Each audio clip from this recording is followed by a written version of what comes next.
الله أكبر الله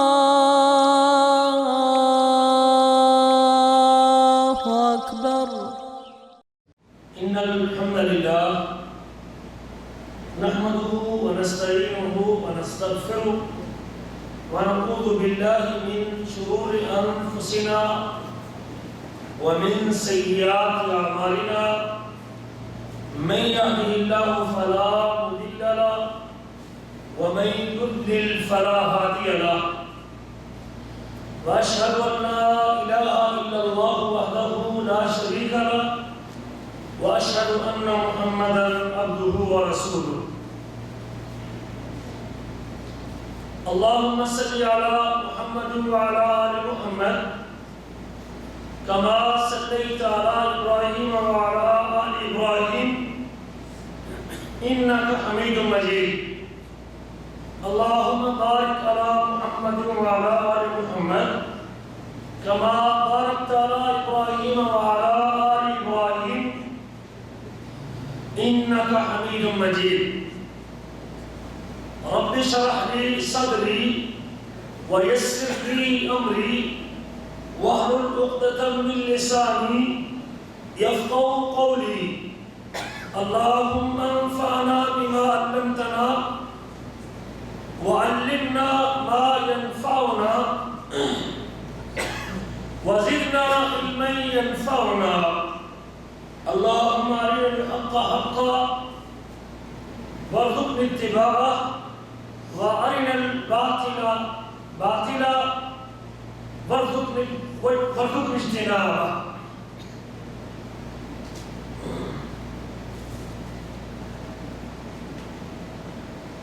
أما بعد فأعوذ بالله من الشيطان الرجيم.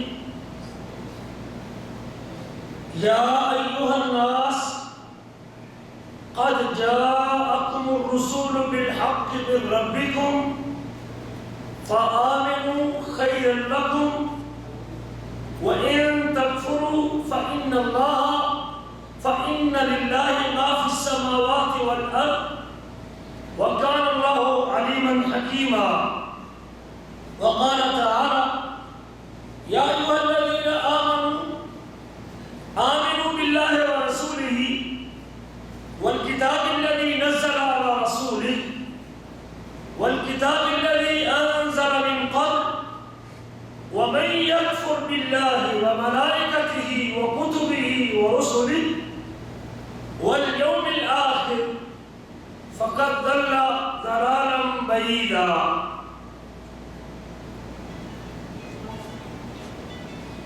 گرامی قدر بھائیوں اور لائق احترام بزرگوں، اللہ مالک الملک نے انسان کو پیدا کرنے کے بعد اس کی ہدایت و رہنمائی کے لیے جس طرح آدم علیہ السلام سے لے کر نبی آخر الزمان حضرت محمد رسول اللہ صلی اللہ علیہ وآلہ وسلم تک مختلف نبی رسول انبیاء اس دنیا میں بھیجے تاکہ وہ انبیاء اور وہ رسل اپنے اپنے دور اور اپنے اپنے زمانے میں اپنی قوم کے لوگوں کو اور اپنے ماننے والوں کو، اللہ کے بندوں کو اللہ کا پیغام پہنچا کر ان کو ضلالت اور گمراہی کے راستوں سے محفوظ کر کے ہدایت اور رہنمائی کی اشارات پر چلا کر ان کی دنیا کو بھی سنوار سکے اور ان کی آخرت کو بھی بہتر بنا سکے. جس طرح اللہ مالک الملک نے نبیوں اور رسولوں کو ہدایت کے لیے بھیجا، وہاں اسی پروردگار عالم نے مختلف ادوار میں ان نبیوں کو اپنی کلام، اپنی کتاب، اپنی وحی کے ذریعے بھی اپنا پیغام دیا تاکہ ان نبیوں کے جانے کے بعد بھی ان کے اللہ کا وہ کلام ان کے ہاتھوں میں رہے، وہ پیغام ان کے پاس موجود رہے، تاکہ پیغمبر چلے بھی جائیں تو اس نصاب تعلیم کو، اس کتاب کو، اس پیغام کو یہ اپنے دامن میں سنبھال کے رکھیں، اور جب تک وہ اس کتاب سے اپنے آپ کو مضبوط، اپنے آپ کو مربوط رکھیں گے، کتاب سے تعلق جوڑ کے رکھیں گے، کتاب کو اوڑھنا بچھونا بنا کے رکھیں گے، اس وقت تک امت راہ راست سے بھٹکتی نہیں۔ اور اسی بات کی طرف اشارہ میرے آپ کے نبی حضرت محمد رسول اللہ صلی اللہ علیہ وسلم نے کیا، ترکت فیکم امرین، میں دو چیزیں چھوڑ کے جا رہا ہوں، دو باتیں چھوڑ کے جا رہا ہوں، لن تضلوا، تم ہرگز گمراہ نہیں ہو سکتے۔ غور کرنا الفاظ نبی کریم کے الفاظ، تم ہرگز بھٹک نہیں سکتے، تم ہرگز سیدھے راستے کو چھوڑ نہیں سکتے، تم ہرگز صراط مستقیم سے ایک طرف نہیں ہو سکتے، تم ہرگز گمراہ نہیں ہو سکتے، لن تضلوا، تم ہرگز بھٹک نہیں سکتے، ما تمسکتم بہما، جب تک تم ان دو چیزوں کو تھام کے رکھو گے، قابو کر کے رکھو گے، مضبوطی سے رکھو گے، اچھی طرح جما کے اپنے ہاتھ میں قابو رکھو گے، تم ہرگز گمراہ نہیں ہو سکتے۔ وہ کون سی دو چیزیں؟ کتاب اللہ ہے وسنت رسول ہی، ایک اللہ کی کتاب ہے اور دوسری اس کے رسول کی سنت۔ تو آدمی کے ہدایت پر باقی رہنے کے لیے یا ہدایت پر قائم رہنے کے لیے یا آخری لمحات تک اور زندگی کی آخری سانس تک کوئی آدمی چاہتا ہے کہ وہ ہدایت، صراط مستقیم، سیدھے راستے پہ، صحیح لائن پہ، صحیح دین پہ، ایمان پہ، شریعت پہ اس کو موت آئے، تو پھر نبی کریم کے اس فرمان کی روشنی میں آخری لمحات تک جب تک وہ کتاب سے جڑا ہوا ہے، قرآن اس کے ہاتھ میں ہے، کتاب سے وابستہ ہے، قرآن سے اس کا تعلق ہے، کلام الہی سے وہ رہنمائی حاصل کرتا ہے، قرآن مجید کو اپنا اوڑھنا بچھونا بناتا ہے، اس کلام سے وہ رہنمائی حاصل کرتا ہے، نبی کریم کے فرمان کے مطابق کوئی شخص گمراہ نہیں ہو سکتا۔ ہاں، جب آپ اس کتاب کو سائڈ پہ کریں گے، اس کتاب کی تعلیمات کو چھوڑیں گے، اس کے اوامر کو ترک کریں گے، اس کی منع کردہ چیزوں کو اپنائیں گے، جب کتاب سے تعلق ٹوٹے گا اور جب کتاب کی سمجھ ختم ہوگی، جب کتاب کو پڑھنا بھی چھوڑے گا، سمجھنا بھی چھوڑے گا، جب کتاب سے اس کا تعلق ٹوٹ جائے گا، پھر کسی کے ہدایت پر رہنے کی گارنٹی نہیں۔ گارنٹی تبھی ہے جب تک وہ کتاب اور سنت سے جڑا رہے گا، اس سے اپنا تعلق مضبوط رکھے گا، اس کو قابو رکھے گا، اس پہ قائم رہے گا اور اس سے رہنمائی لیتا رہے گا، تب تک اس آدمی کے ہدایت پہ رہنے کی گارنٹی۔ یہ وہ عظیم کتاب ہے جس کو اللہ تعالیٰ نے اس امت کے اوپر بہت بڑے احسان کے طور پہ نازل کیا ہے۔ یہ وہ عظیم کتاب ہے جس کے شروع میں، جس کے آغاز میں، جس کے ابتدا میں مالک الملک نے یہ بات لکھ دی ہے، ذالک الکتاب لا ریب فیہ، یہ وہ کتاب ہے کہ جس میں کوئی شک اور کسی شبہ کی گنجائش نہیں ہے۔ یہ وہ عظیم کتاب ہے جس کی تکمیل پہ اور جس کے مکمل ہونے پہ جب 23 سال کے عرصے میں یہ رب بیت العزت سے نبی کریم کے سینے پہ منتقل ہوتی ہے اور 23 سال کے تکمیلی مراحل طے کرنے کے بعد یہودی اس بات کی خواہش کرتے تھے کہ مسلمانوں، تمہارے پاس ایک ایسا دن ہے، کاش کہ وہ دن ہمارے پاس ہوتا تو ہم اس دن عید مناتے اور خوشی کا اظہار کرتے۔ اور وہ کون سا دن ہے؟ عمر بن خطاب سے ایک یہودی نے کہا تھا، عمر تمہارے پاس ایک ایسا دن ہے، اگر وہ دن ہمارے پاس ہوتا تو ہم خوشی کا اظہار کرتے اور ہم عید مناتے۔ عمر بن خطاب فرماتے ہیں، ہاں مجھے پتہ ہے وہ کون سا دن ہے، یہ وہ عرفہ کا دن ہے جس دن اللہ تعالیٰ نے کہا تھا اليوم اکملت لکم دینکم واتممت علیکم نعمتی ورضیت لکم الاسلام دینا، کہ آج کے دن میں نے اپنی نعمت کو پورا کر دیا ہے. اليوم اکملت لکم دینکم، آج کے دن میں نے تمہارے لیے تمہارے دین کو مکمل کر دیا. واتممت علیکم نعمتی، اور اپنی نعمت کو پورا کر دیا. ورضیت لکم الاسلام دینا، اور تمہارے لیے اسلام کے دین ہونے پر راضی ہوتا ہے. اس نعمت کی تکمیل پہ اور اس کے مکمل ہونے پہ یہودی حسد کا اظہار کرتے تھے، کاش یہ کتاب ہم پہ اترتی اور ہمارے پاس آتی اور ہمارے پاس دن ہوتا تو ہم خوشی کا اظہار کرتے. یہ کون سا دن تھا جب قرآن کا نزول مکمل ہوا. یہ وہ عظیم کتاب جس کو اللہ کی رسی کہتے ہیں. جو اس رسی کو تھام لیتا ہے وہ دنیا میں بھی کامیاب ہوتا ہے، وہ آخرت میں بھی سرخرو ہوتا ہے. اللہ فرماتے ہیں وَاعْتَصِمُوا بِحَبْلِ اللَّهِ جَمِيعًا، سارے مل کے اللہ کی رسی کو مضبوطی سے تھام لو، جم کے پکڑ لو. وَاعْتَصِمُوا بِحَبْلِ اللَّهِ جَمِيعًا وَلَا تَفَرَّقُوا، اس رسی کو تھامنے میں، اس کو پکڑنے میں فرقہ بندی کا شکار نہ ہو جاؤ، بلکہ سارے مل کے اپنا تعلق اس رسی کے ساتھ جوڑ دو. یہ وہ عظیم کلام ہے جس کی قسمیں مالک الملک نے اپنی کتاب میں ایک نہیں کی جگہوں میں اٹھائی ہے. اللہ فرماتے ہیں یاسین والقرآن الحکیم، مجھے قسم ہے اس قرآن کی جو حکمت سے بھرا ہوا ہے. یعنی فرمایا والقرآن المجید، مجھے قسم اس قرآن کی جو بزرگی والا ہے. یعنی فرمایا والقرآن ذی ذکر، مجھے قسم اس قرآن کی جو نصیحت کے اوپر مشتمل ہے اور ذکر والا ہے. اللہ جلال نے قسم اٹھا کے اس کی عظمت کو اجاگر کیا ہے. جب اللہ جلال کسی چیز کی قسم اٹھاتے ہیں تو وہ مقصود بھی کی اہمیت کو بڑھانا مقصود ہوتا ہے، اس کی اہمیت کو اجاگر کرنا مقصود ہوتا ہے.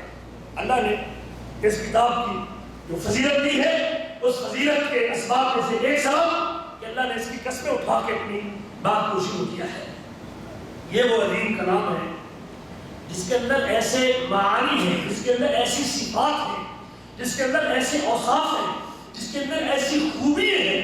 جب آدمی ان خوبیوں پہ، ان اوصاف پہ جو اس کتاب کے اندر موجود ہیں اس کے اوپر غور کرتا ہے، تدبر کرتا ہے، ان کے بارے میں سوچتا ہے، ان کے معانی پہ غور کرتا ہے، تو پھر اللہ اکبر، اس دنیا میں علم اور یقین کے بہت سارے دروازے اس کے لیے کھل جاتے ہیں. جب اس کتاب کے الفاظ پہ، اس کے معانی پہ، اس کی صفات پہ، اس کے کمالات پہ، اس کی خوبیوں پہ انسان غور و فکر کرتا ہے، تدبر کرتا ہے، سوچتا ہے، یہ عظیم کتاب، تو پھر علم اور یقین کے وہ دروازے اس کے لیے کھلتے ہیں جو اس سے دور رہ کے انسان کو نصیب نہیں ہوتے. اللہ تعالیٰ نے اس کتاب کے بے شمار وصف ذکر کیے ہیں.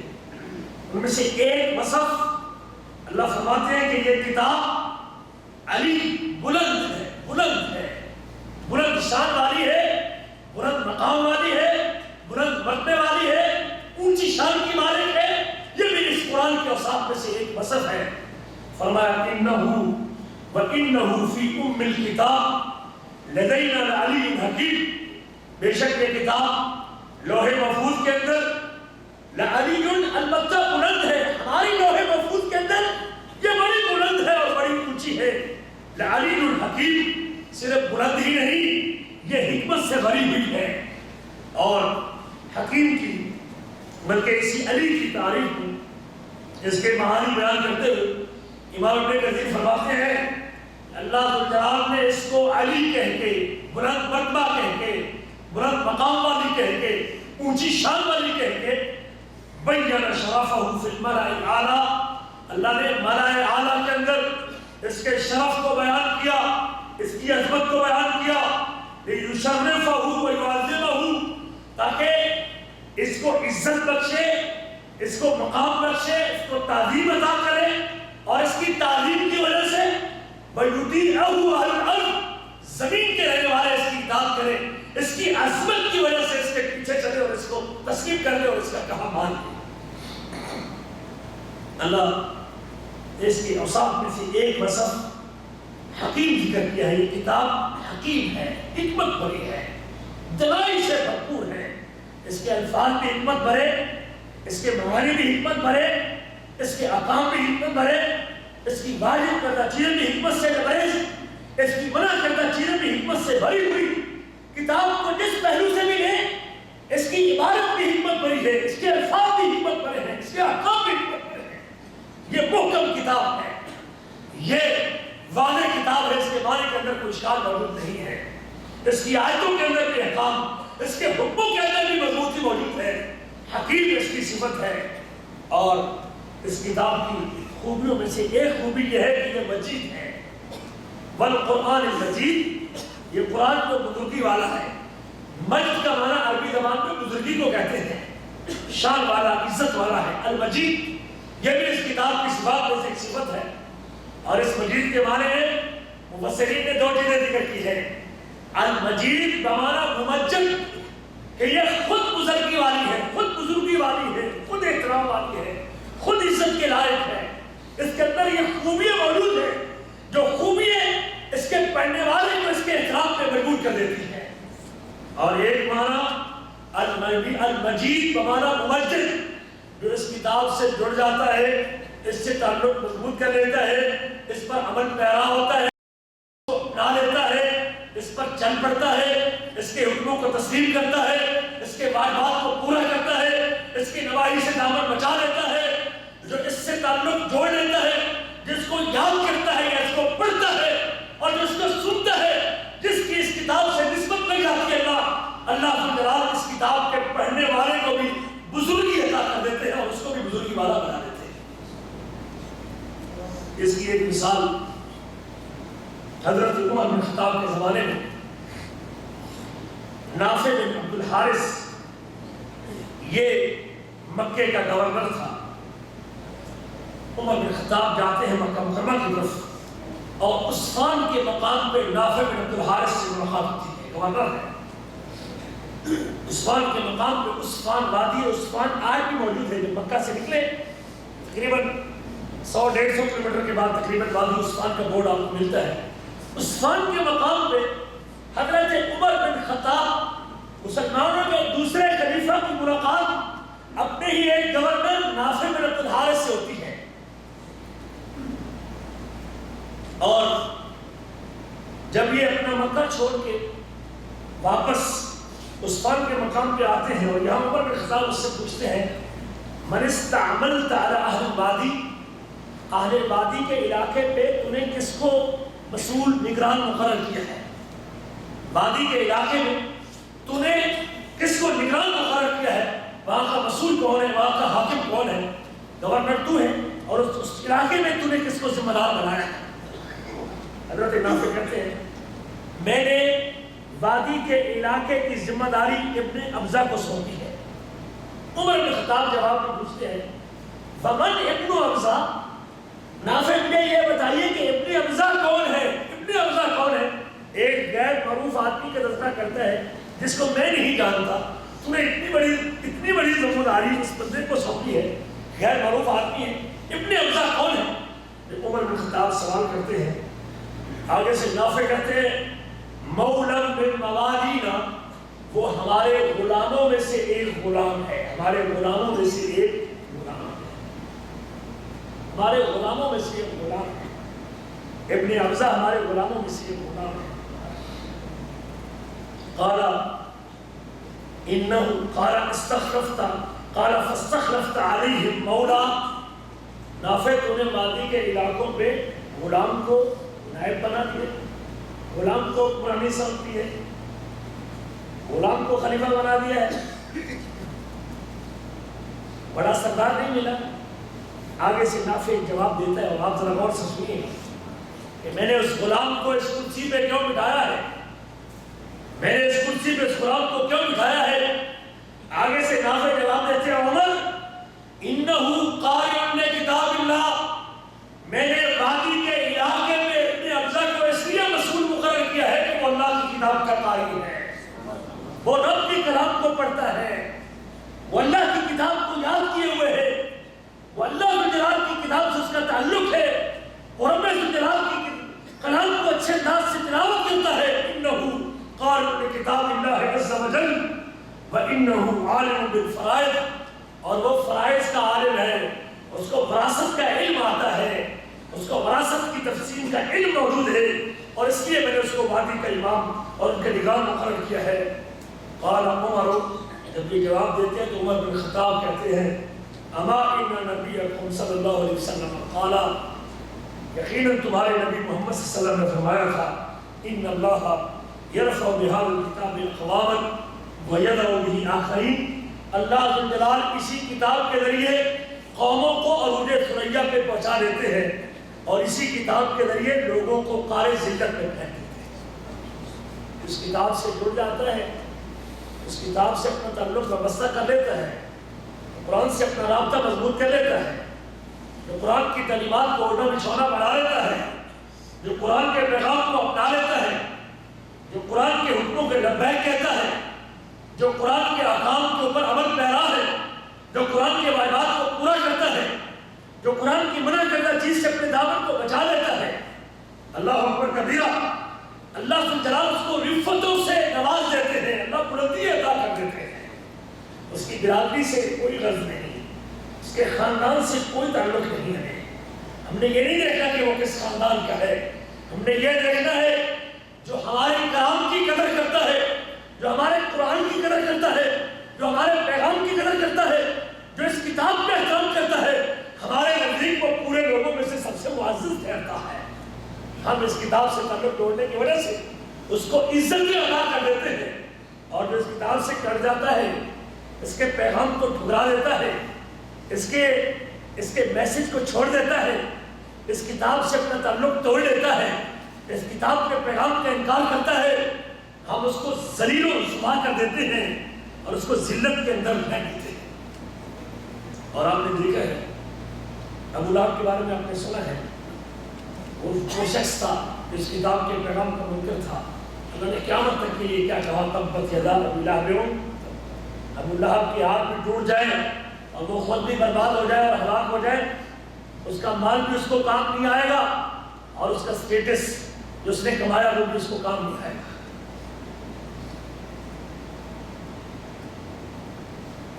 وہ خود بھی جہنم کی آگ میں چلا جائے گا، اس کی بیوی جہنم کی آگ کے اندر چلی جائے گی۔ یہ قرآن ہے جو جس قدر اس کے قریب ہوتا ہے اللہ اسی قدر اس کو اونچا کر دیتے ہیں۔ قرآن سے دور تھا تو عبداللہ بن عثمان تھا، لیکن جب قرآن کے پیغام کے اوپر لبیک کہا اور قرآن کو مردوں میں سے سب سے پہلے اس کو تسلیم کیا، اول نمبر پہ اس پیغام کے اوپر ایمان لے کے آیا، اللہ ذو الجلال نے ابو بکر صدیق بنا دیا ہے۔ اللہ نے ایسا مقام عطا کیا کہ نبیوں کے بعد پوری امتوں میں سے اگر کوئی شخص سب سے پہلا نمبر رکھتا ہے امتیوں میں سے، تمام نبیوں کی امتوں میں سے، وہ ابو بکر صدیق ہے رضی اللہ تعالیٰ عنہ۔ قرآن سے دور تھا تو عمر بن خطاب تھا، گھر سے قتل کے ارادے سے نکلا تھا کہ آج میں نے نبی کریم کا سر تن سے جدا کرنا ہے۔ جب کسی نے بتایا کہ اپنے گھر کا پتہ تو لے، تیری بہن اور تیرا بہنوئی تو مسلمان ہو چکے ہیں، سعید بن زید کے گھر کا رخ کرتے ہیں، کیا دیکھتے ہیں کہ وہاں اللہ کے نبی کا ایک صحابی قرآن مجید کی تلاوت کر لیتے ہیں، بہن اور بہنوئی اس کو چھپا لیتے ہیں، یہ بہن اور بہنوئی کو مارتے اور پیٹتے ہیں، آخرکار وہ بہن بولنے پہ مجبور ہوتی ہے کہ عمر تو مار کے ہماری جان تو نکال سکتا ہے لیکن قرآن کی محبت کو سینے سے نہیں نکال سکتا۔ پھر جب دیکھا بہن کا یہ جذبہ تو عمر بن خطاب کہتے ہیں لائیے کیا پڑھ رہی تھی؟ سورۃ انتہا کی آیات سنتے ہیں، عمر بن خطاب کے دل کی دنیا تبدیل ہوتی ہے، وہ عمر کو گھر کے قتل کے ارادے سے نکلتا ہے، اپنی بہن سے کہتا ہے نبی کریم کی مجلس میں لے جائیے، میں آپ کے ہاتھ کے اوپر ہاتھ رکھ کے مسلمان ہونا چاہتا ہوں۔ یہ قرآن مجید کا اثر ہے، یہ قرآن کا پیغام ہے، یہ قرآن مجید کی تاثیر ہے، یہ اس کلام کا سننا ہے کہ اس نے عمر کے دل کی دنیا تبدیل کر دی۔ آج تک مسلمان چھپ کے نمازیں پڑھ رہے تھے، جب عمر بن خطاب اسلام لے آتے ہیں، نماز کا وقت ہوتا ہے، صحابہ کرام وہی صفے باندھنے کی تیاری کرتے ہیں، عمر بن خطاب کہتے ہیں کہ اللہ کے نبی چھپ کے نمازیں پڑھنے کے دن چلے گئے، آج نماز بیت اللہ کے اندر ادا کریں۔ اور اسی وجہ سے اس قرآن کو ماننے کی وجہ سے اس عمر بن خطاب کو قیامت تک کے لیے الفاروق کا لقب ملا کہ جن کے اسلام لانے میں حق و باطل میں فرق کر دیا گیا ہے۔ قرآن سے دور تھا تو عثمان بن عفان تھا، چاچا انواع مختلف قسم کے ظلم ڈھاتا تھا۔ جب قرآن کے پیغام پہ لبیک کہا، رب الجلال نے غنی کر دیا، پھر ایسا غنی کیا کہ پھر ایک ایک مجلس میں سینکڑوں اونٹ بھی اللہ کے راستے میں قربان کرنے پڑے اور رب کی نام کو قربان کر دیے۔ جب قرآن سے دور تھا تو علی بن ابی طالب تھا، جب قرآن کے پیغام پہ بچوں میں سے سب سے پہلے لبیک کہا، اللہ نے حیدر کرار بنا دیا اور اللہ الجلال نے ان کے ہاتھ کے اوپر خیبر جیسے قلعے کو فتح کرا دیا۔ قرآن سے دور تھا تو ابو ہریرہ تھا، جب قرآن کے پیغام کو سینے میں بسایا تو اللہ نے محبت سے زما بنا دیا۔ قرآن سے دور تھا تو اللہ ابی بن کعب تھا، جب قرآن کو پڑھا اور قرآن کو اپنے ترنم سے پڑھا تو پھر اللہ تعالیٰ آسمان سے کہا کرتے تھے سورۃ بینہ کے نزول کے موقع پہ، یا میرے حبیب یہ سورت حضرت ابی کو سنائیے، ابی کو سنائیے، نام لے کے اللہ نے کہا کہ یہ سورت ابی کو سنانا اور ابی سے سننا اور ابی کے اوپر پڑھنا۔ جب قرآن سے دور تھا تو حبشے کا کالا بلال تھا، مکے والوں کا غلام تھا، جب قرآن سے لو مضبوط کی، قرآن سے تعلق مضبوط کیا، جب قرآن سے تعلق مضبوط کیا پھر اللہ اکبر ایسا وقت بھی آیا کہ نبی کریم خواب میں دیکھتے ہیں کہ اپنے سامنے جنت کی سیر کرتے ہوئے کسی کی قدموں کی چال سنائی دیتی ہے۔ جبریل سے پوچھا کہ اللہ کے نبی، جبریل سے پوچھا کہ جبریل یہ کس کے قدموں کی چال ہے؟ فرمایا آپ کا غلام بلال ہے، چلتا زمین پہ ہے، قدموں کی چال جنت میں سنائی۔ کس کس کی بات کرو، کس کس کو چھوڑو۔ ان اللہ یرفع بہذا الکتاب اقواما، اسی کتاب کے ذریعے رب الجلال قوموں کو عزتیں عطا کرتے ہیں، بلندیاں عطا کرتے ہیں، اور اسی کتاب کو چھوڑنے کی وجہ سے رب الجلال لوگوں کو قائل ذلت میں پھینک دیتے ہیں۔ اور یہ عزت و بلندی دنیا میں نہیں، جب قیامت کا دن ہوگا مالک الملک حافظ قرآن کو جنت میں کھڑا کرنے کے بعد ایک زینے کے سامنے کھڑا کر دیں گے، ایک سیڑھی کے سامنے کھڑا کر دیں گے، اور سیڑھی پہلی سیڑھی پہ کھڑا کرنے کے بعد اللہ کہیں گے اقرا ورتق ورتل، پڑھتا جا اور چڑھتا جا، پڑھتا جا اور منزلیں طے کرتا جا، پڑھتا جا اور سیڑھیاں تبدیل کرتا جا۔ اقرا ورتق ورتل، قرآن کو ٹھہر ٹھہر کے پڑھ، فإن منزلك عند آخر آیت تقرأها، تیرا مقام، تیرا ٹھکانہ تیری آخری آیت کے پاس ہوگا جو تو پڑھے گا۔ جب قرآن کی والناس کی سین پہ پہنچے گا وہ تیرا مقام جنت کے اندر ہوگا۔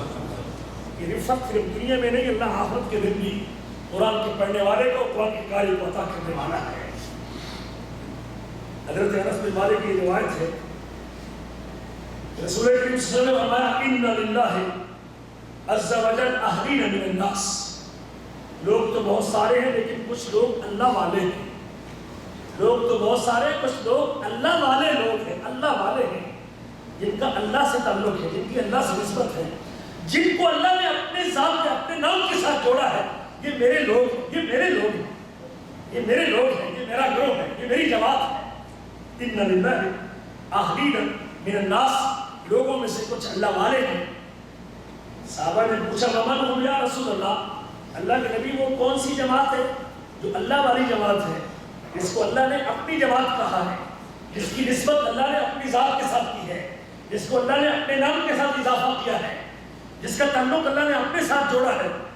لیکن فرماتے ہیں اہل القرآن اہل اللہ و خاصتہ، جو قرآن پڑھنے والے ہیں، جن کا قرآن سے تعلق ہے، جو قرآن کو پڑھتے ہیں، قرآن کو سیکھتے ہیں، قرآن کو سمجھتے ہیں، قرآن کو یاد کرتے ہیں، یہ وہ جماعت ہے جس کو اللہ سے نے اپنی جماعت قرار دیا ہے۔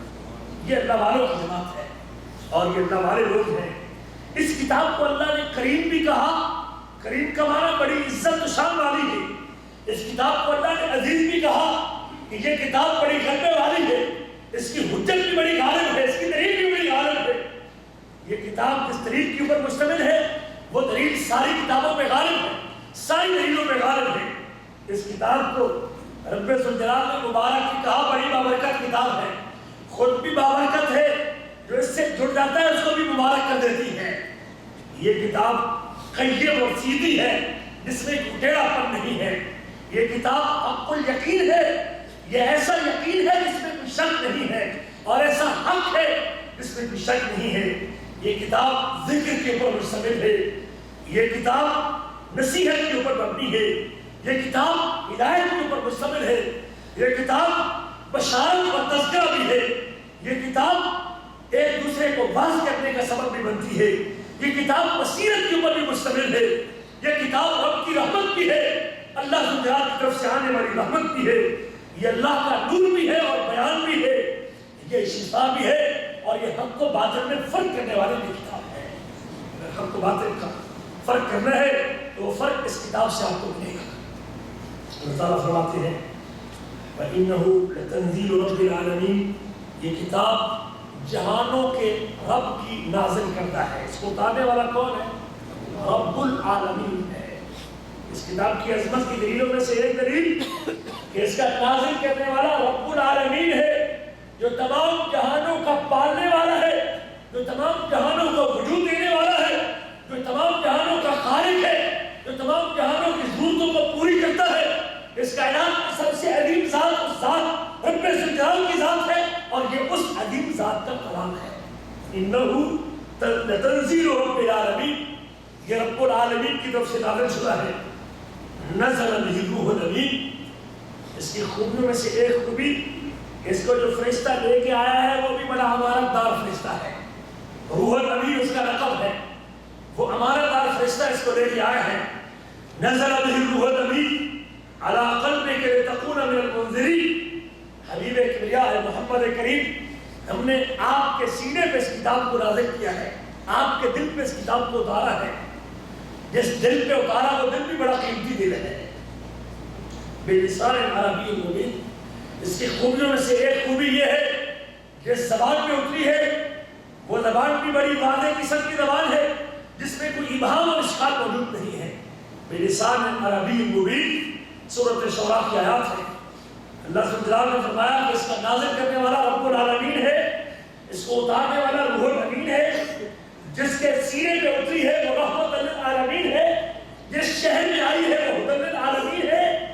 اور اللہ اکبر, یہ وہ عظیم کتاب کہ جس مہینے میں اتری اللہ نے سال کے باقی 11 مہینوں میں سے اس مہینے کو ممتاز کر دیا, اور جس رات میں اتری اللہ نے سال کی باقی راتوں میں اس کو عظمت عطا کر دی ہے, اور اس کو لیلۃ القدر کی رات کہتے ہیں.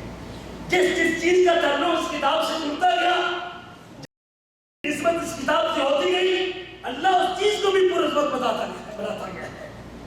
یہ وہ عظیم کتاب ہے جس کے چند حقوق میرے اور آپ پر نازل ہیں.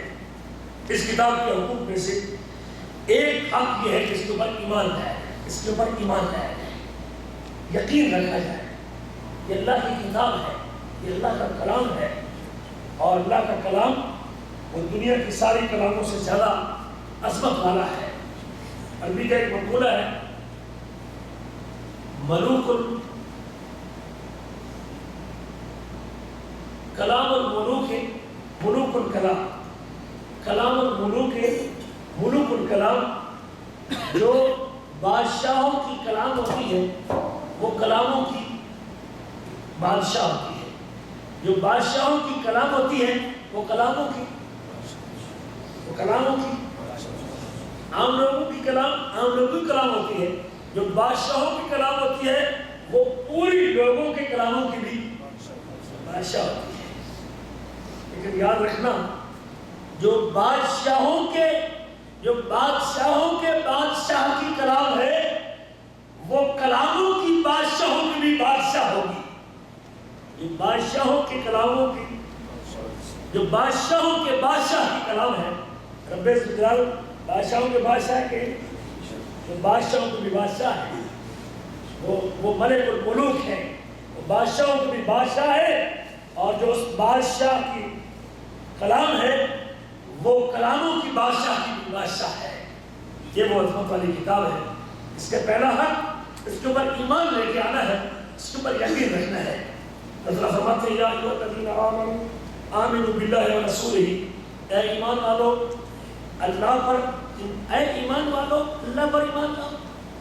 قابل غور بات ہے, جو پہلے ایمان والا کو کیا ایمان لائے, اے ایمان والو کس پر ایمان لاؤ, اللہ. اس کا معنی ہے کہ کچھ ایماندار ایسے ہیں کہ جو ابھی تک ایمان کے تقاضے پورے، کچھ ایمان لانے والوں کو بھی ایمان لانے کی، کچھ ایمان والوں کا ایمان بھی اس قدر نہیں ہے کہ وہ ایمان ہو۔ ایمان والوں سے کہا یا ایھا الذین آمنوا، اے ایمان والو، آمنوا باللہ ورسولہ، اللہ پر ایمان لاؤ اور اس کے رسول پر یقین رکھو، والکتاب الذی نزل علی رسولہ، اور اس کتاب پر جو اس نے اپنے رسول پر نازل کی، والکتاب الذی انزل من قبل، اور ان کتابوں پر جو اس کتاب سے پہلے نازل ہوئی، جو اس کتاب سے پہلے نازل ہوئی، وَمَن یکفر باللہ وملائکتہ وکتبہ، جو بھی اللہ کا انکار کرتا ہے، اس کے ملائکہ کا انکار کرتا ہے، اس کی کتابوں کا انکار کرتا ہے، اس کے رسولوں کا انکار کرتا ہے، آخرت کے دن کا انکار کرتا ہے، فقد ضل ضلالا بعیدا، وہ دور کی گمراہی کا شکار ہے، اس کے گمراہ ہونے میں کوئی شک۔ اللہ نے ایمان والوں کو بھی اس کتاب پر ایمان لانے کا حکم دیا ہے کہ ایمان والوں کے اوپر بھی ایسا مرحلہ آتا ہے کہ جن کا ایمان مضبوط، جس کا ایمان ابھی تک کامل نہیں ہوتا۔ ایمان والے کو چاہیے کہ صرف کہنے کی حد تک نہیں، بلکہ وہ عملی طور پہ جو ایمان کے تقاضے اس کتاب کے ان کو پورا کرتے ہوئے اس کتاب کے اوپر یقین کا اظہار کرے۔ اللہ نے جہاں اس کتاب کے اوپر ایمان لانے کا حکم دیا، صرف مجھے اور آپ کو نہیں بلکہ اپنے نبی کو بھی کہا آمن الرسول بما انزل الیہ من ربہ والمؤمنون، رسول بھی اس چیز کے اوپر یقین رکھتا ہے جو آسمان کی طرف سے نازل کی گئی ہے، اور مومن بھی اس چیز پر یقین رکھتے ہیں جو آسمان سے اتاری گئی ہے۔ کل آمن باللہ وملائکتہ وکتبہ ورسلہ، تمام کے تمام اللہ پر بھی ایمان لائے، فرشتوں پر بھی ایمان لائے، اور کتابوں پر بھی ایمان لائے، اور رسولوں کے اوپر بھی ایمان لائے۔ رسول بھی اس کے اوپر اس کے حق ہونے پر یقین رکھتا ہے، مجھے اور آپ کو بھی اس کے حق ہونے پر یقین رکھنے کا درس دیا گیا، اور فرمایا یا ایھا الناس قد جاءکم الرسول بالحق، اور لوگوں رسول حق لے کے آیا ہے، رسول حق لے کے آیا ہے تمہارے رب کی طرف سے، فآمنوا خیر لکم، یاد رکھو اگر اس حق کو مان لو گے، اس کو تسلیم کر لو گے، اس پر یقین پکا کر لو گے، اس پر اپنے آپ کو جما لو گے، خیر لکم، تمہارے لیے بہتر ہوگا، تمہارے لیے اس پر ایمان تمہاری بہتری کا سبب بنتا ہے۔ اللہ پر احسان نہیں کر رہے ہو، اس پر ایمان لا کے رب پر احسان نہیں کر رہے ہو، بلکہ مالک نے فرمایا فآمنوا خیر لکم، تم ایمان لاؤ، یہ تمہارے لیے بہتر ہوگا، یہ تمہارے لیے بہتر ہوگا۔ اس پر ایمان کے فوائد کو اللہ تعالیٰ دوسرے مقام پہ یوں ذکر کرتے ہیں والذین آمنوا وعملوا الصالحات، وہ لوگ جو ایمان لائے اور ایمان لانے کے ساتھ نیک عمل کرتے رہے، وآمنوا بما نزل علی محمد، اور اس چیز پر یقین کو مضبوط کیا جو محمد کریم پہ نازل کیا گیا۔ کیا نازل کیا گیا؟ قرآن نازل کیا گیا۔ وآمنوا بما نزل علی محمد، اور اس چیز پر اپنے یقین کو پکا کیا جو محمد صلی اللہ علیہ وسلم پہ اتارا گیا، وہو الحق من ربہم، جو رب کی طرف سے محمد کریم کے کلمہ ازل پہ اترا ہے وہ اللہ کی طرف سے حق ہے، اور اس حق کو جب حق سمجھ کے تسلیم کرے گا اور اپنے یقین کو پکا کرے گا، اپنے ایمان کو مضبوط کرے گا، نتیجہ کیا نکلے گا؟ کفر عنہم سیئاتہم، اس کتاب پر ایمان کو پکا کرنے کی وجہ سے اللہ گناہوں کو معاف کر دے گا۔ کفر عنہم سیئاتہم واصلح بالہم، اس کتاب پر یقین کو پکا کرنے سے اللہ بگڑی بنا دے گا، اللہ معاملات ٹھیک کر دے گا اور معاملات سیدھے کر دے گا۔ اور اللہ نے ایک جگہ پر فرمایا قل من کان عدوا لجبریل، کہہ دیجئے کہ جو جبریل علیہ السلام کا دشمن ہے، جو جبریل علیہ السلام کا دشمن ہے، فإنه نزله على قلبك، بس بے شک اللہ نے اس کو آپ کے دل پہ اتارا ہے، بإذن اللہ، اللہ کے حکم سے۔ حضرت جبریل نے نبی کریم کے دل پہ اللہ کے حکم سے اتارا ہے، مصدقا لما بین یدیہ، یہ اپنے سے پہلی کتابوں کی تصدیق کرنے والی ہے، وہدی وبشریٰ، یہ ہدایت بھی ہے اور خوشخبری بھی ہے، ہدایت بھی ہے اور خوشخبری بھی ہے۔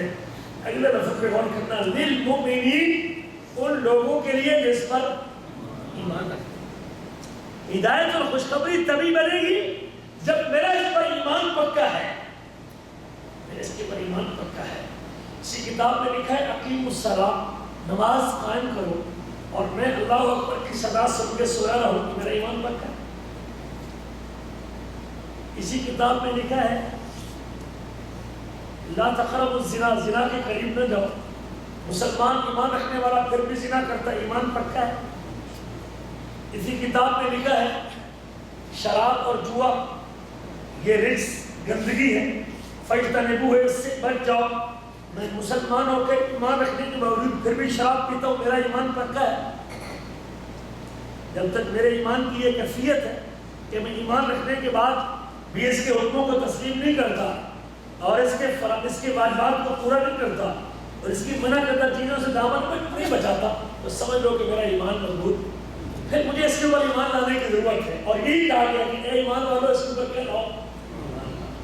میرا ایمان اگر مجھے، میرا اس پر ایمان اگر مجھے اس کی منع کردہ چیزوں سے روکتا نہیں اور اس کی عمل کردہ چیزوں پہ چلاتا نہیں، تو پھر میرا اس کے اوپر ایمان پکا نہیں۔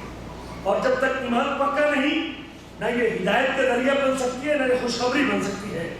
اور ایک جگہ اللہ فرماتے ہیں وَنُنَزِّلُ مِنَ الْقُرْآنِ مَا هُوَ شِفَاءٌ وَرَحْمَةٌ، ہم قرآن اتارتے ہیں جو شفا بھی ہے اور رحمت بھی ہے ان لوگوں کے لیے، ان لوگوں کے لیے۔ وَرَحْمَةٌ لِّلْمُؤْمِنِينَ، یہ شفا انہی کو دیتی ہے، یہ رحمت انہی کے لیے بنتی ہے جو ایمان رکھتے ہیں، جو یقین رکھتے ہیں۔ اس کا یقین نہیں اس کتاب پہ، اس کے لیے شفا اور رحمت۔ اللہ تعالیٰ نے اسی کتاب پر ایمان رکھنے والوں کے بارے میں کہا کہ وہ لوگ ذالک الکتاب لا ریب فیہ، یہ وہ کتاب ہے جس میں کوئی شک نہیں ہے، ھدی للمتقین، یہ ڈرنے والوں کے لیے ہدایت، ڈرنے والوں کے لیے ہدایت ہے۔ الذین یؤمنون بالغیب، ڈرنے والے کون ہیں؟ جو غیب پر یقین رکھتے ہیں۔ الذین یؤمنون بالغیب، جو غیب پر یقین رکھتے ہیں، جو غیب پر یقین، جو غیب پر یقین، اللہ کو دیکھا نہیں لیکن اس کو رب، جنت کو دیکھا نہیں لیکن جنت میں جانے کی تمنا، جہنم کو دیکھا نہیں لیکن جہنم سے بچنے کی کوشش کرتے ہیں، رسول کریم کو دیکھا نہیں لیکن ان کو نبی تسلیم کرتے، جبریل کو دیکھا نہیں لیکن قرآن لانے کو تسلیم کرتے ہیں۔ یؤمنون بالغیب، جو غیب پر یقین رکھتے ہیں، ویقیمون الصلاۃ، اور نمازوں کو قائم کرتے ہیں، ومما رزقناہم ينفقون، اور جو ہم نے ان کو عطا کیا اس میں سے خرچ کرتے ہیں۔ والذین یؤمنون بما انزل الیک، متقی کون لوگ ہیں، پرہیزگار کون لوگ ہیں، تقوی والے کون لوگ ہیں، وہ کون خوش نصیب ہیں جن کو اللہ نے پرہیزگار کہا، جو آپ پر نازل شدہ چیز کے اوپر بھی یقین رکھتے ہیں اور آپ سے پہلے اتاری گئی کتابوں کے اوپر بھی ایمان رکھتے ہیں۔ وبالآخرۃ ہم یوقنون، اور آخرت کے ساتھ وہ یقین رکھتے ہیں۔ اولئک علی ھدی من ربہم، جو کتاب پہ ایمان رکھتا ہے، اولئک علی ھدی من ربہم، وہ لوگ ہدایت پہ ہیں، وہ لوگ سیدھے راستے پہ ہیں، وہ صحیح لائن پہ ہیں، وہ صراط مستقیم پہ ہیں۔ وَأُولَٰئِكَ هُمُ الْمُفْلِحُونَ، اگر لوگوں میں سے کوئی کامیاب گروہ دیکھنا چاہتے ہو تو کامیاب گروہ بھی رب ذوالجلال کی نظر میں وہی ہے جس کا کتاب کے اوپر ایمان بھی ہے، نماز کو قائم کرتا ہے، مال خرچ کرتا ہے۔ اللہ نے انہی لوگوں کو کامیاب جماعت اور کامیاب گروہ کہا ہے۔ اس کے اوپر ایمان لانا یہ کامیابی کے اسباب میں سے ایک سبب ہے۔ اس کتاب کی تلاوت کرنا بھی اس کتاب کا حق ہے۔ اللہ تعالیٰ نے اپنے نبی کو مختلف انداز سے اس کی تلاوت کا حکم دیا، مخاطب نبی کو کیا ہے اور آرڈر امت کو دیا ہے۔ نبی بھی اس آرڈر کا پابند ہے، امت بھی اس آرڈر کی پابند ہے۔ اللہ فرماتے ہیں ہمارا تیرے قرآن ترتیلا، اے نبی قرآن کو ٹھہر ٹھہر کے پڑھیے۔ اللہ فرماتے ہیں قل انما امرت ان اعبد رب هذه البلد، اے محمد کریم آپ فرما دیجئے مجھے اس بات کا حکم دیا گیا کہ میں اس شہر کے گھر کی، اس شہر کے رب کی عبادت کروں جس کو اس نے حرم والا بنایا ہے، ہر چیز کا مالک وہی ہے۔ مجھے اس بات کا بھی حکم دیا گیا کہ میں اپنے آپ کو فرمان برداروں میں شامل رکھوں۔ وان اتلو القرآن، میرے رب نے مجھے اس بات کا بھی حکم دیا کہ میں قرآن کی تلاوت کروں اور قرآن کو پڑھوں۔ اللہ نے اپنے نبی کو قرآن کی تلاوت کرنے کا حکم دیا ہے۔ اور ایک مقام پہ اللہ فرماتے ہیں اتلو ما اوحی الیک من الکتاب، اتلو ما اوحی الیک من الکتاب، جو کتاب آپ کی طرف وحی کی گئی ہے اور آپ کی طرف اتاری گئی ہے اور آپ کی طرف بھیجی گئی ہے اور آپ کی طرف پہنچائی گئی ہے، اس کی تلاوت کیجیے۔ وَأَقِمِ الصَّلَاةَ، اور نماز کو قائم کیجیے۔ إِنَّ الصَّلَاةَ تَنْهَىٰ عَنِ الْفَحْشَاءِ وَالْمُنکَرِ، بے شک نماز بے حیائی اور برائی سے منع کرتی ہے۔ وَلَذِكْرُ اللَّهِ أَكْبَرُ، اور اللہ کا ذکر سب سے بڑی چیز ہے۔ وَاللَّهُ يَعْلَمُ مَا تَصْنَعُونَ، اور اللہ تعالیٰ اسے جانتا ہے جو تم کرتے ہو۔ یہ وہ عظیم کتاب ہے، اللہ نے کہا ہے جو اس پر ایمان رکھتا ہے وہ اس کی تلاوت کرتا ہے، جو تلاوت کرتا ہے وہی ایمان رکھتا ہے۔ جس کے پاس اس کی تلاوت کی فرصت نہیں، اس کا کتاب پر ایمان ہے۔ قرآن مجید الذین آتیناہم الکتاب، وہ لوگ جن کو ہم نے کتاب دی ہے، یتلونہ حق تلاوتہ، وہ اس کی اس طرح تلاوت کرتے ہیں جس طرح تلاوت کرنے کا حق ہے۔ جن کو ہم نے کتاب دی وہ اس کتاب کو اس طرح پڑھتے ہیں جس طرح پڑھنے کا حق ہے۔ اگلے الفاظ میں غور کیجیے گا، اولئک یؤمنون بہ، جو اس کی تلاوت کا حق ادا کرتے ہیں وہی اس کے اوپر ایمان رکھتے ہیں، وہی اس کے اوپر ایمان رکھتے ہیں۔ جس کے پاس اس کتاب کے پڑھنے کی فرصت نہیں ہے، جس کے دن کے 12 گھنٹے موبائل کے اندر، فیس بک کے اندر اور واٹس ایپ کے اندر اور مختلف چیزوں میں، فلموں کے اندر، نسیان کے اندر، اپنے کام کاج کے اندر، گپ شپ کے اندر گزر جائے اور 24 گھنٹوں میں اس کو 15 منٹ بھی اس کتاب کی تلاوت کرنے کا موقع نہ ملے، اس کا ایمان ہے۔ اپنے ایمان کو ری چیک کریں۔ اللہ کہتے ہیں جو اس کی تلاوت کا حق ادا کرتے ہیں وہی ایمان رکھتے ہیں۔ جس کے پاس اس کتاب کو پڑھنے کی فرصت نہیں، وہ اپنے ایمان کو دوبارہ ذرا اپنے ایمان پہ نظر ثانی کر لے۔ اللہ تعالیٰ اس کتاب کی عظمت کو اجاگر کرتے ہوئے مختلف مقام پہ اس کے پڑھنے کا حکم دیا ہے۔ اللہ نے ان لوگوں کی تعریف کی ہے جو یقیناً جن کے شب و روز اس کی تلاوت کا گزرتے ہیں۔ نبی کریم صلی اللہ علیہ وسلم کا ارشاد گرامی ہے، وہ شخص جو قرآن کو پڑھتا ہے، جو قرآن کی تلاوت کرتا ہے، قرآن کے الفاظ کو اپنی زبان پہ لے کے آتا ہے، قرآن کے الفاظ کو دہراتا ہے، اس کی زبان پہ اللہ کی کلام ہے، یہ وہ عظیم مقام رکھنے والا ہے، یہ وہ عظمت کا حامل ہے، اس کو اللہ نے اونچا مقام عطا کیا ہے۔ قیامت کے دن رب ذوالجلال اس کو عبادت گزار باعزت فرشتوں کے ساتھ کھڑا کرے گا۔ فرمایا اللہ کے نبی نے، اللہ کے رسول نے فرمایا مثل الذی یقرأ القرآن، وہ شخص جو قرآن کو پڑھتا ہے اور قرآن پڑھنے میں ماہر ہے، قرآن پڑھنے میں ماہر ہے، مہارت سے پڑھتا ہے، پڑھنا لٹکے نہیں پڑھتا، مہارت سے پڑھتا ہے، روانگی سے پڑھتا ہے اور صحیح پڑھتا ہے۔ جب قیامت کا دن ہوگا اور قرآن کا حافظ بھی ہے، ما سفرت الکرام البررہ، یہ باعزت نیکوکار فرشتوں کے ساتھ کھڑا ہوگا۔ دنیا میں قرآن پڑھتا تھا، قیامت کے دن رب ذوالجلال اس کو نیکوکار فرشتوں کا ساتھ نصیب کرنے والے ہیں۔ فرمایا مگر وہ آدمی جو قرآن کو پڑھتا ہے لیکن اٹک اٹک کے پڑھتا ہے، اللہ تعالیٰ بے شک اس کو یہ مقام تو نہیں لیکن اس کو اللہ دوہرا اجر عطا کریں گے، ایک اٹک کے پڑھنے کا اور دوسرا قرآن پڑھنے کا، ایک اٹکنے کا دوسرا قرآن پڑھنے کا، اللہ اس کو بھی اجر سے معلوم نہیں کریں گے۔ یہ وہ عظیم کتاب ہے، اس کو یہ شرف حاصل ہے کہ جس کا ایک حرف پڑھنے سے 10 نیکیاں ملتی ہیں۔ نبی کریم کا فرمان ہے من قرأ حرفا من کتاب اللہ، آپ صبح سے لے کر شام تک موبائل کے میسج پڑھتے رہے، فیس بک کے اوپر ٹائم ضائع کرتے رہے، نیکی ملے گی، غیبت کرتے رہے، چوری کرتے رہے، گپ شپ لگاتے رہے، لیکن یہ عظیم کتاب ہے، جب آپ کی زبان پہ اس کے حروف آئیں گے، جب آپ کی زبان پہ الف لام میم آئے گا، نبی کریم فرماتے ہیں من قرأ حرفا من کتاب اللہ فلہ بہا حسنہ، اس کتاب کا ایک حرف پڑھے گا اللہ اس کو 10 نیکیاں عطا کرتے ہیں۔ جو الف لام میم کہتے ہیں اللہ اس کو 30 نیکیوں کا مالک بنا دیتے ہیں۔ یہ وہ عظیم کتاب ہے، یہ وہ عظیم کتاب ہے، اس کے بارے میں، اس کے قرأت اور تلاوت کے بارے میں نبی کریم نے فرمایا تھا۔ ایک دن صحابہ کی جماعت میں تھے، فرمایا ایحب احدکم اذا رجع الى اہلہ ان یجد فیہ 3 خلیفات اذا من سمان، میں تم میں سے کوئی یہ چاہتا ہے جب وہ گھر واپس پلٹے تو اس کے گھر میں 3 موٹی تالی حاملہ اونٹنی گھر میں بندھی تھی. مجلس سے واپس پڑھ لو, تمہارے گھر میں کیا ہو؟ 3 موٹی تالی حاملہ اونٹنی, ایک ہے بغیر بچے کے اونٹنی اور ایک ہے حاملہ اونٹنی. اور جو اونٹوں کے ساتھ وابستہ ان سے پوچھے کہ وہ حاملہ اونٹنی کی قیمت کتنی بنتی ہے؟ کیا تم میں سے کوئی آدمی پسند کرتا ہے کہ جب واپس اپنے گھر پلٹے تو اپنے گھر میں 3 موٹی تالی اونٹنیوں کو پائے اور 3 حاملہ اونٹنیوں کو پائے؟ قلنا نعم. صحابہ کہتے ہیں ہاں اللہ کے نبی, ہم میں سے تو ہر آدمی چاہتا ہے اس کو یہ چیز مل جائے. فرمایا فَثَلَاثُ آیَاتٍ يَقْرَأُ بِهِنَّ أَحَدُكُمْ فِي صَلَاتِهِ. تم میں سے جب کوئی قرآن کی 3 آیتیں اپنی نماز میں پڑھتا ہے, تم میں سے کوئی قرآن کی 3 آیتیں اپنی نماز میں پڑھتا ہے, رب ذوالجلال اپنی نماز میں 3 آیتیں پڑھنے کی وجہ سے اس کو 3 موٹی تازی حاملہ اونٹنیوں کے برابر صدقہ کرنے کا اجر عطا کرتا ہے.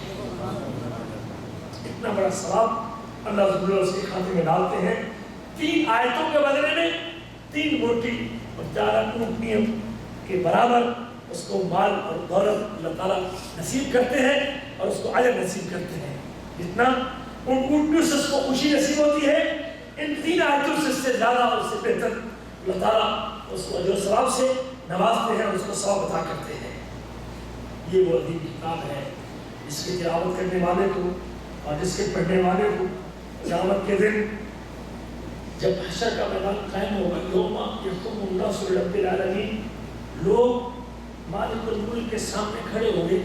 جب نفس نفسی کا عالم ہوگا, جب کوئی ایک نیکی دینے کے لیے تیار نہیں ہوگا, جب قریبی رشتہ دار بھی انسان کا ساتھ چھوڑ جائیں گے, جب قریبی عزیز بھی ناواقف ہو جائیں گے, جب ماں اور باپ کا تعلق بھی ٹوٹ جائے گا, جب بیٹی اور باپ کا رشتہ بھی ختم ہو جائے گا, جب میاں اور بیوی کا آپس میں تعلق نہیں رہے گا, قیامت کی ہولناکیوں کو دیکھ کے, قیامت کے زلزلے کو دیکھ کے, قیامت کی تاریخیوں کو دیکھ کے یہ سارے خونی رشتے ٹوٹ جائیں گے. رحمت اللہ انصاب بینہم. ذرا غور کرنا ان لمحات میں کہ جب کوئی نسبی تعلق باقی نہیں رہے گا, کوئی نسبی تعلق آپس میں باقی نہیں رہے گا. یوم یقوم الناس لرب العالمین, لوگ مالک الملک کے سامنے حساب و کتاب کے شروع کرنے کے لیے انتظار کریں. 300 سال تک لوگ انتظار کریں گے کہ اللہ حساب کتاب کو شروع کر دے, حساب کتاب کو شروع کر دے. ابھی حساب کتاب شروع کر دے, حساب کتاب کو شروع کرنے کے انتظار کریں.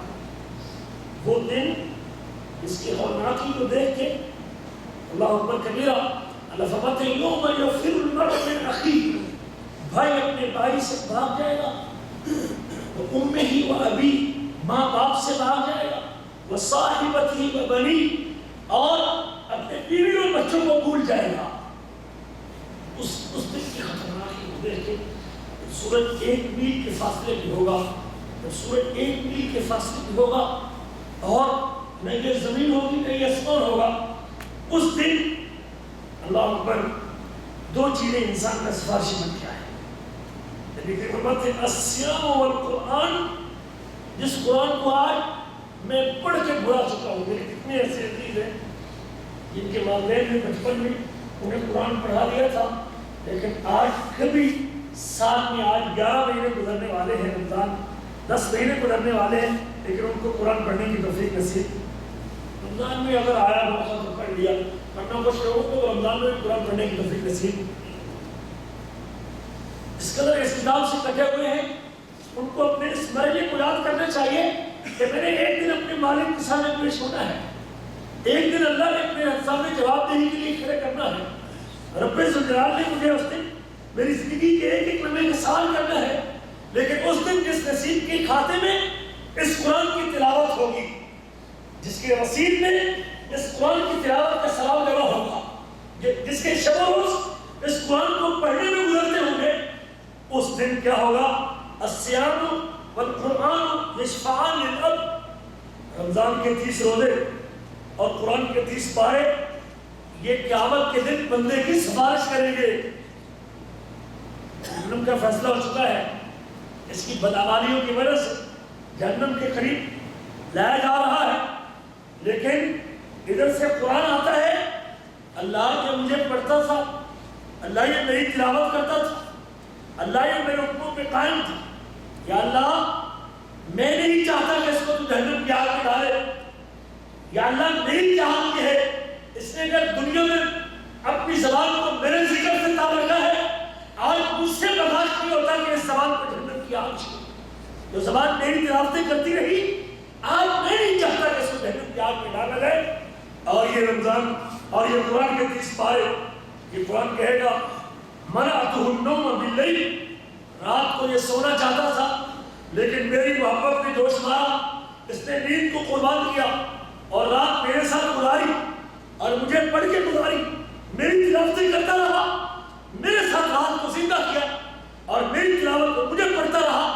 اللہ میں یہ کہتا ہوں میری سفارش قبول کر لے اور اس کو جہنم کی آگ سے بچا لے. فشفعنی فیہ، اللہ تو میری سفارش کو قبول کر لے. فیشفعان، اللہ رمضان کے 30 روزوں کی سفارش بھی قبول کر لے گا، قرآن کے 30 پاروں کی سفارش بھی قبول کر لے گا. صحیح مسلم کی حدیث ہے، نبی کریم فرماتے ہیں، حضرت ابو امامہ اس کو روایت کرتے ہیں، اقرؤوا القرآن، قرآن کی تلاوت کرو، فإنه يأتي يوم القيامة شفيعا لأصحابه، قرآن پڑھا کرو، قیامت کے دن یہ اپنے پڑھنے والوں کے لیے قیامت کے دن سفارشی بن کے آئے گا، سفارشی بن کے آئے گا. یہ کتاب سفارشی بن کے آئے گی. اقرأوا الزہراوی، 2 سورتیں، سورت بقرہ اور سورت آل عمران کی تلاوت کرو. فإنہما تأتیان یوم القیامت، یہ دونوں سورتیں بقرہ اور آل عمران یہ قیامت کے دن آئیں گی. کأنہما غمامتان، گویا کہ 2 بادل ہیں. او کأنہما غیایتان، گویا کہ 2 چھتریاں ہیں. او کأنہما فرقان من طیر صواف، یا پرندوں کے 2 جھنڈ ہیں جو اپنے پروں کو کھولے ہوئے ہیں. پرندوں کے ایک جھنڈ اس طرف سے اور پرندوں کا ایک گروہ اس طرف سے آئے گا جو اپنے پروں کو کھولے ہوئے. اس صورت میں، یا چھتری کی صورت میں، یا بادل کی صورت میں، یا پر کھولے پرندوں کے 2 گروہوں کی شکل میں یہ دونوں صورتیں آئیں گی. تو حاجان اصحابہما، اور یہ دونوں صورتیں اپنے پڑھنے والوں کے بارے میں رب ذوالجلال کے دربار میں جھگڑا کریں گی، جھگڑا کریں گی. اللہ ہمارا مطالبہ یہ ہے کہ اس بندے کو جہنم کی آگ سے بچانا. تو حاجان اصحابہما، جو اس کو پڑھتے تھے، اس کے اوپر عمل پیرا تھے، ان کے مطابق زندگی گزارتے تھے، یہ دونوں صورتیں قیامت کے دن اس بندے کے بارے میں رب ذوالجلال کے سامنے 2 بادلوں کی صورت میں آ کے جھگڑا کریں گے اور اللہ تعالیٰ سے کہیں گے اللہ نہیں چاہتی کہ اس کو جنت کی آگ میں ڈالا جائے. ہمارا مطالبہ یہ ہے کہ اس طرح دنیا میں ہمارا احترام کرتا رہا، ہم پر عمل پیرا رہا، ہم کو پڑھتا رہا، ہماری تلاوتیں کرتا رہا. اب ہماری خواہش یہ ہے کہ اس کو جہنم کی آگ سے بچانے اور محفوظ کر دے. نبی کریم فرماتے ہیں اقرأوا سورۃ البقرہ، اور میری امت کے لوگوں سورۃ بقرہ کی تلاوت کرو، سورۃ بقرہ کی تلاوت کرو. فإن أخذها برکۃ وترکها حسرۃ، جس کو پڑھتا ہے، اس کو لیتا ہے، جس کو پڑھتا ہے وہ برکت حاصل کرتا ہے، جو اس کو چھوڑتا ہے اس کو قیامت کے دن حسرت اور ندامت کا منہ دیکھتا ہے. جس کو پڑھتا ہے وہ برکت سمیٹتا ہے، جو اس کو چھوڑتا ہے اس کو پھر قیامت کے دن حسرت اور ندامت کا منہ دیکھنا پڑے گا. ولا تستطيعها البقرة، جو سورۃ البقرہ کو پڑھتا ہے جادوگر کا وار اس کے اوپر نہیں چل سکتا، جادوگر کا وار اس کے اوپر جادو کا اثر نہیں ہو سکتا. نبی کریم صلی اللہ علیہ وسلم نے اس قرآن کے پڑھنے کی اور اس قرآن کی پڑھنے کے لیے ثواب، انسان جو قیامت کے دن رب کے کنارے میں کھڑا ہوگا تب اس کو اس کے پڑھنے کے لیے ثواب اللہ تعالیٰ نصیب کریں گے. لیکن یاد رکھیے پڑھنے کے لیے ضروری ہے اس کو سیکھا جائے، اس نے سیکھا نہیں ہے اس کو پڑھنا. عمر یہ ایک دن گزرنی ہے ضرور، قبر میں میت اترنی ہے ضرور. ایک ایک دن مرنا ہے آخر موت ہے، کر لے جو کرنا ہے آخر موت ہے۔